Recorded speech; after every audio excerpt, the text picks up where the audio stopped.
Michael movie cast couldn't keep a secret. The cast of Michael was supposed to be promoting one of the most anticipated music biopics ever made. Instead, somewhere between the interviews, press junkets, and behind-the-scenes stories, they started revealing details that sounded almost too funny to be real. According to the competitor transcript, the cast walked into interviews with surprisingly little restraint, sharing stories about secret casting, bizarre preparation routines, unexpected jokes, and moments from the production that made the entire press tour feel more like a comedy than a traditional movie campaign. The biggest secret belonged to Jaafar Jackson, who was preparing to play his own uncle. He reportedly kept the casting confidential from his mother and much of his extended family for an entire year, meaning one of the most important roles in the movie was happening almost completely behind closed doors. Then came the moment when the secret finally became impossible to hide. According to the transcript, Jaafar's mother eventually saw him on a monitor in full costume and makeup, and reportedly struggled to connect the transformed image with the person she knew. Jaafar explained that landing the role wasn't simply a matter of being Michael's nephew or looking similar to him. He had to go through multiple auditions and screen tests before director Antoine Fuqua was convinced that he could actually embody Michael's presence. That pressure was enormous because this wasn't just another acting job. He was stepping into the role of one of the most recognizable performers in history while being watched by people who had known Michael personally. The competitor source describes Jaafar as viewing the opportunity almost like a calling rather than simply another career move. But Jaafar wasn't the only cast member with a story that made people laugh. Coleman Domingo, who portrayed Joe Jackson, reportedly spent enormous amounts of time researching the character before filming, while the young actor Giuliano Valdi found himself facing a completely different kind of pressure. At only 9 years old, he was portraying young Michael and described the responsibility in an unexpectedly funny way, comparing it to taking care of a baby, because Michael's character felt so fragile, precious, and demanding of constant attention. And that was only the beginning. From actors accidentally being confused with Michael, to cast members making jokes about their experiences, the press tour kept producing moments that felt completely unfiltered. The more the cast talked, the more audiences discovered that behind the serious historical drama was a group of performers who had spent months dealing with an extraordinary challenge, and apparently had plenty of hilarious stories to tell about it. Jaafar's secret that even his own family didn't know. Before the world knew Jaafar Jackson would play Michael Jackson, he was already carrying a secret that made the pressure almost impossible to explain. According to the source transcript, Jaafar had spent years preparing for the possibility of becoming Michael on screen, studying performances, movements, and even the tiny details that most people would never notice. He reportedly began rehearsing before director Antoine Fuqua had even officially signed on, spending long hours alone in a rented studio with nothing more than a mirror and a laptop. He built a library of Michael's concert footage and studied not only the famous choreography, but the transitions between movements, the way Michael held a microphone, adjusted his jacket, and even breathed between verses. The secrecy became even more remarkable once the casting process began. According to the transcript, the audition room in Los Angeles was almost completely empty. A camera, a folding chair, and Jaafar performing a short scene without costume or music. After 2 years of searching, the casting team had narrowed the field to only a handful of candidates. But when Fuqua watched Jaafar's audition, he reportedly stopped the playback and rewound it. The physical resemblance was obvious, but what caught his attention was something subtler. Jaafar's hands, the way they rested and the way they moved while he spoke. The casting team eventually saw something they believed the other candidates couldn't reproduce, an organic familiarity with Michael's physical presence. Then came the reaction from the Jackson family. The source says Catherine Jackson publicly supported the casting and later called Jaafar directly, while Jermaine Jackson became involved in the preparation, watching rehearsal footage and offering tiny adjustments to Jaafar's performance. According to the transcript, Catherine eventually watched an early cut and became so immersed in Jaafar's portrayal that she briefly forgot she was looking at her grandson. That moment reportedly affected Jaafar deeply. He had spent months trying to answer the impossible question of whether he could actually embody his uncle rather than simply imitate him. And hearing that his own grandmother momentarily recognized Michael in the performance gave him something no audition could provide, confirmation from someone who had known Michael intimately. But the real secret wasn't simply that Jaafar had been chosen. It was how much work had already happened before the public ever saw him as Michael. He wasn't walking onto the set and discovering the character for the first time. He had already spent years studying the man, the performer, and the details behind the legend. And as the production moved forward, that preparation would be tested in a way no rehearsal room could fully prepare him for. The audition that turned Jaafar's biggest problem into his biggest opportunity. For Jaafar Jackson, the biggest problem was also the thing nobody could ignore. He was a Jackson. That family name gave him an extraordinary connection to Michael, but it also created an enormous question.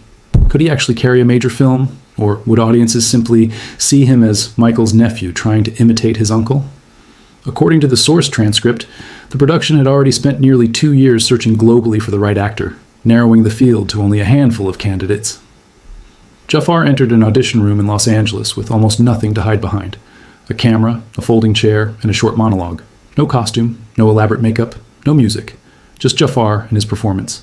Then something unexpected happened when Antoine Fuqua watched the audition.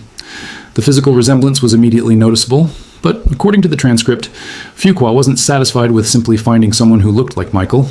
He reportedly stopped the audition halfway through and rewound it, focusing on Jaafar's hands and the subtle way they rested and moved while he spoke. Those details mattered because Michael's identity as a performer wasn't contained only in his face. It lived in his posture, gestures, timing, and the tiny physical habits that audiences recognized without consciously realizing they were watching them. According to the source, producer Graham King later described Jaafar as someone who organically personifies Michael. That changed the audition from a question of resemblance into something much more important, whether Jaafar could make Michael's presence feel natural. But the opportunity came with an enormous price. Jaafar was 26 years old with no feature film credits, yet suddenly the world expected him to carry a major Michael Jackson biopic. The casting announcement reportedly caused his phone to buzz continuously for hours, and the attention transformed his family name from an advantage into something that felt almost like a contract. The transcript describes Jermaine Jackson's reaction in 2 simple words: "Prove it." And that became the real challenge. Getting the role was only the beginning. Jaafar now had to prove that the casting team hadn't simply chosen him because he was related to Michael. He had to turn the resemblance into performance, and turn the expectations surrounding his surname into the reason audiences would believe him. The audition, therefore, solved the very problem that had made Jaafar such a risky choice. Instead of trying to hide the Jackson connection, the filmmakers discovered that his connection to Michael could become part of the authenticity of the performance. His hands, movement, voice, and natural familiarity with Michael's physical language gave the casting team something they couldn't manufacture. The role that could have been dismissed as Michael's nephew playing Michael suddenly became something much more intriguing. Jaafar using a lifetime of proximity to Michael as the foundation for creating a performance of his own. The voice training that made Jaafar sound uncomfortably familiar. The resemblance between Jaafar Jackson and Michael wasn't limited to their faces or movements. According to the source transcript, Jaafar already had a natural vocal foundation that placed his voice in a similar tonal range to Michael's. Music supervisor John Warhurst reportedly described Jaafar's voice as being very close to Michael's in both range and sound. Jaafar himself explained that the Jackson family shares a recognizable vocal tone, although his natural speaking voice is lower than Michael's. But that natural similarity wasn't enough for the film. Jaafar knew audiences would listen closely, and he wanted his singing and dancing to come as close to Michael's style as he could without simply putting on an obvious imitation. So the training became much more personal than simply learning songs. According to the transcript, Jaafar worked with vocal coaches and practiced for hours to refine Michael's singing style. One of the strangest exercises was reading entire books in Michael's voice. At first, Jaafar said hearing himself do it felt silly. But the more he practiced, the more natural the sound became. Eventually, something unexpected started happening. He would sometimes be speaking to someone in an ordinary situation, and suddenly notice that his natural response had sounded like Michael, even when he wasn't deliberately trying to imitate him.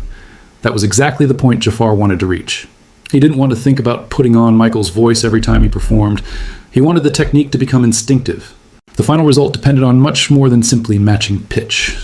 The source identifies several subtle elements: tone, phrasing, falsetto, vibrato, energy, and emotional intensity.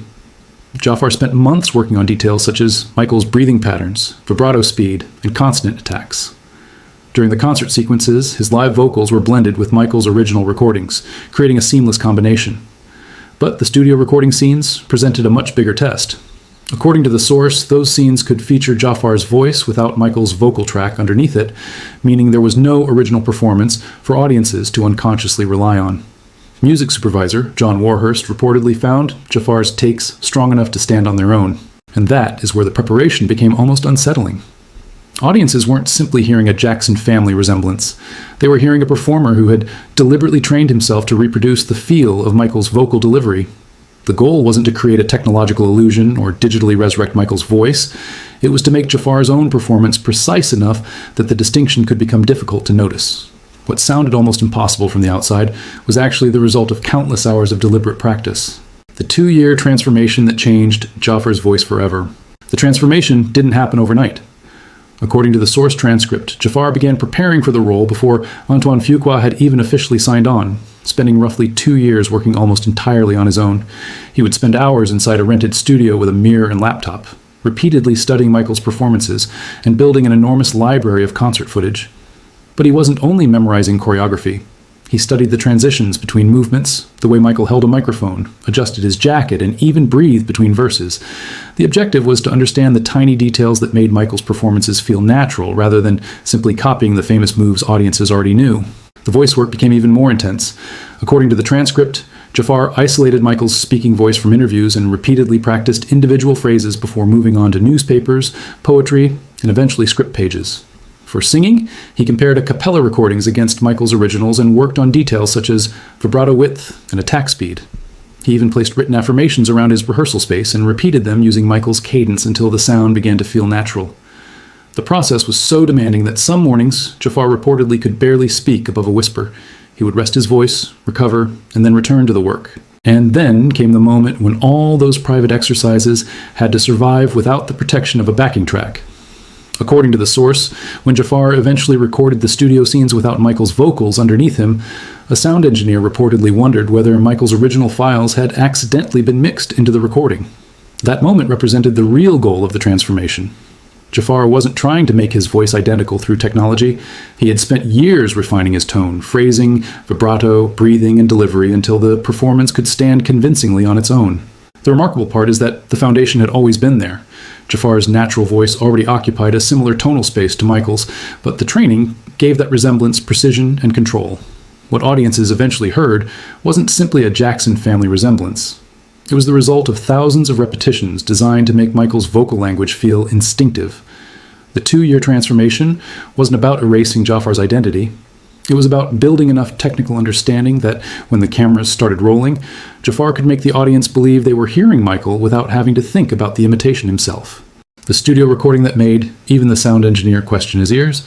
After 2 years of studying Michael Jackson's voice, Jaafar eventually faced the test that mattered most: recording without Michael there to hide behind.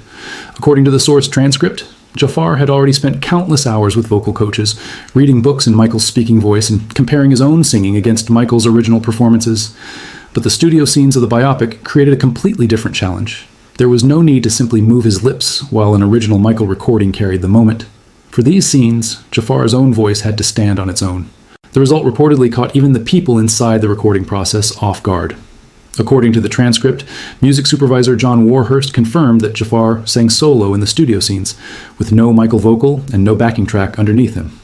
One particularly striking example was the scatting heard during Don't Stop Till You Get Enough. The source specifically identifies that scatting as Jaafar's own performance.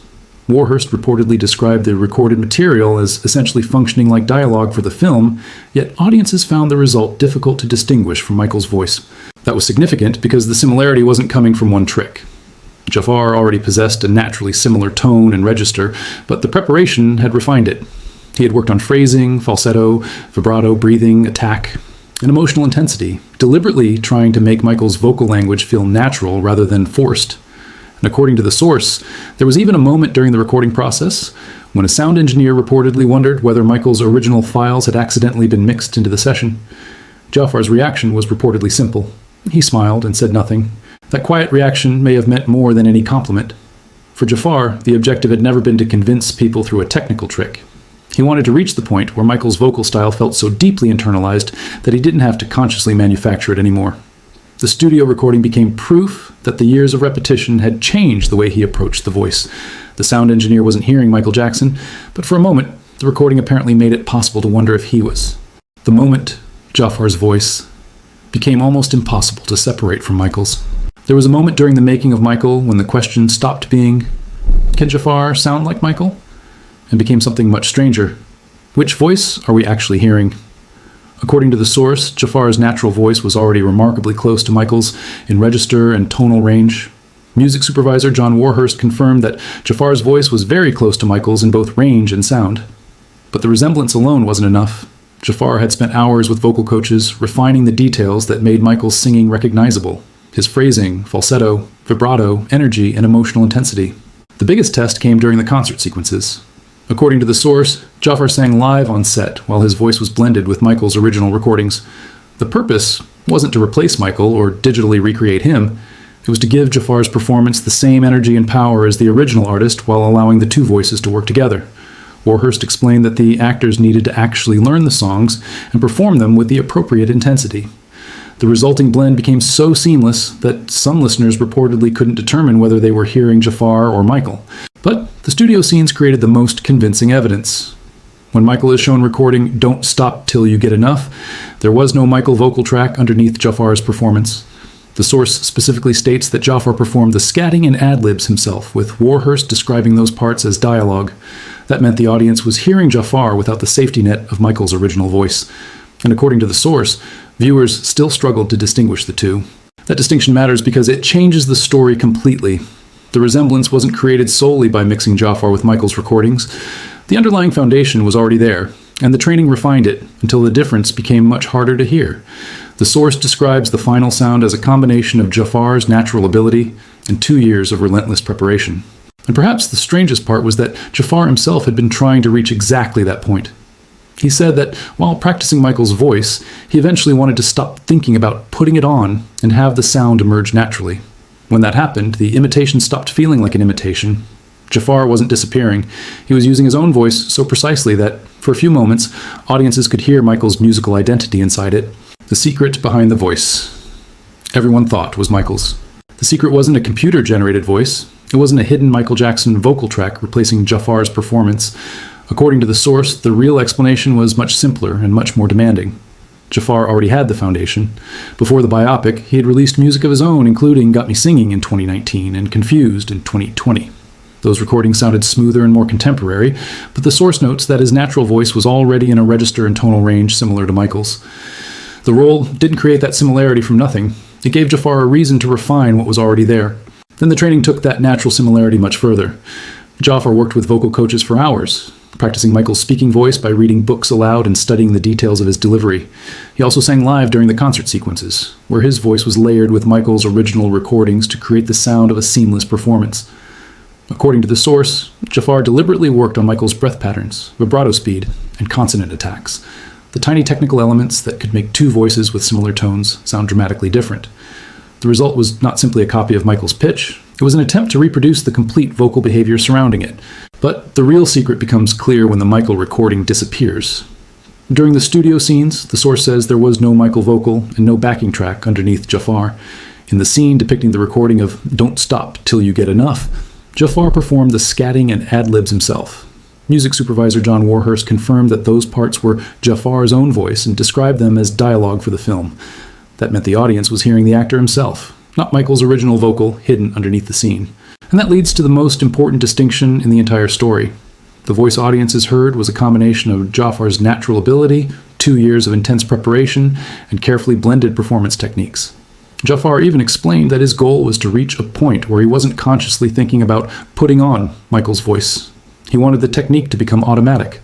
So the secret behind the uncanny resemblance wasn't that Michael's voice had somehow been brought back. It was that Jaafar had trained his own voice so deeply in Michael's style that the boundary between imitation and instinct became incredibly thin. And once audiences realized how much of what they were hearing was actually Jaafar, the story became even more remarkable. The performance that finally proved Jaafar wasn't just imitating Michael. There was a point when Jaafar Jackson's performance stopped being judged simply by how much he looked like Michael. The real test became whether audiences could forget they were watching an actor at all. According to the source, that transformation became especially powerful when Jaafar performed the Motown 25 routine. The choreography was being watched by Rich and Tony Talawega, dancers who had actually worked with Michael and understood the smallest details of his movement. Jaafar reportedly ran the routine again and again, one morning reaching his 16th attempt while dealing with painful feet and blisters. Instead of stopping, he taped his feet and continued. But the important difference was that Jaafar wasn't simply copying Michael's most famous poses. During his preparation, he had studied the transitions between movements, the way Michael held a microphone, adjusted his jacket, breathed between verses, and carried emotion through even the smallest gestures.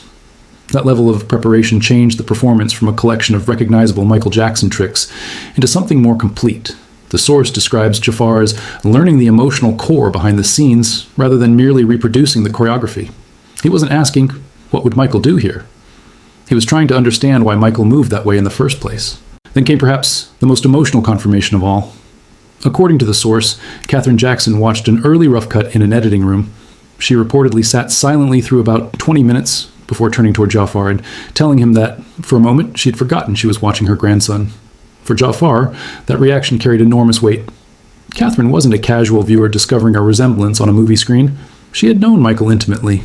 Her reaction suggested that what she was seeing went beyond facial similarities or rehearsed gestures, and that became the answer to the question Jaafar had been carrying from the beginning. Was he merely imitating Michael, or had he actually captured something deeper? The source frames the moment as a kind of recognition. He hadn't simply copied the surface of his uncle's performance. He had absorbed enough of Michael's physical and emotional language that someone who knew Michael personally could momentarily feel his presence. That doesn't mean Jaafar became Michael Jackson. He remained himself. But for the length of a scene, a song, or a dance sequence, he created something the production had been chasing from the very beginning, a performance that felt less like an imitation and more like a memory brought to life. The legacy Jaafar chose, after becoming Michael. After spending years preparing to become Michael Jackson on screen, Jaafar Jackson faced a question that was bigger than the movie itself. What happens after you become the person everyone expects you to be?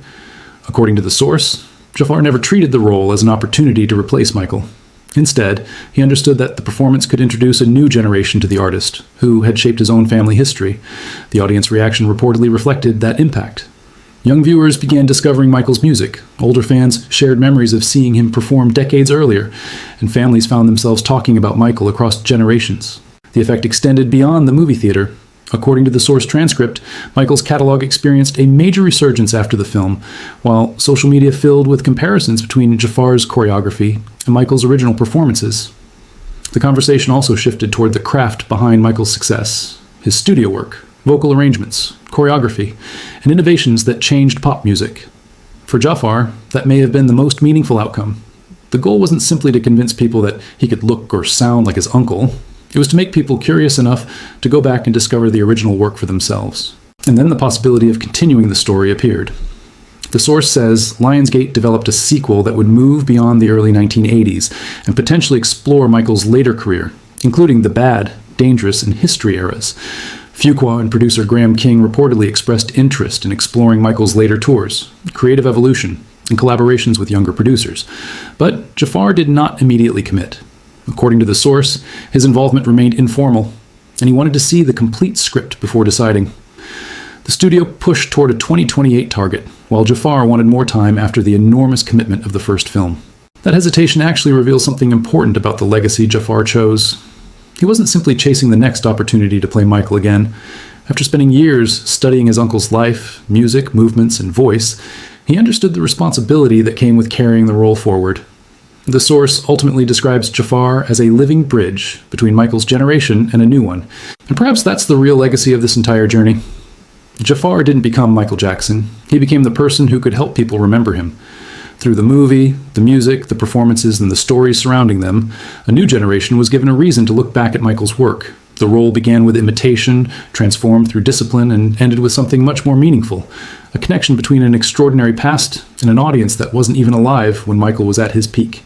End of documentary. Thank you for watching. If you enjoyed this documentary, please like this video, subscribe to the channel, and turn on notifications for more rare Michael Jackson stories, behind-the-scenes discoveries, and untold moments from music history. Until next time, thank you for watching.